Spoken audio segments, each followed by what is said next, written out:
Hey YouTube, today we're going to be looking at the 1702B Princess phone.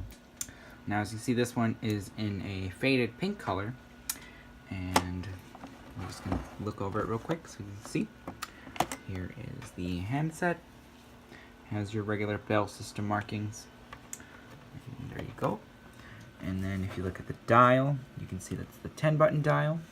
Then you have your hook switch. Sounds very nice for a lot of the hook switches I've seen on Princess phones.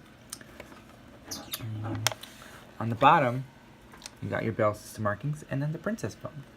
Now as you can see, this one is from Illinois Bell, and it was refurbished in December of 1969.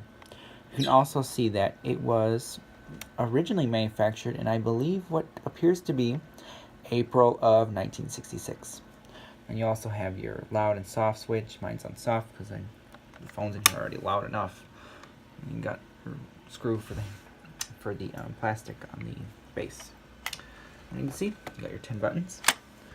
I feel like the 10 button phone should have really continued, because I mean, the star and the pound would eventually be used, but I feel like as far as any kind of dialing goes with touch tone phones, this is the one I feel like I dial the most accurate on.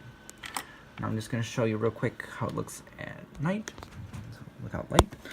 There you go. It looks pretty cool. Got your average buttons. We'll dial 3, 1, 2 for Illinois. It's from Illinois.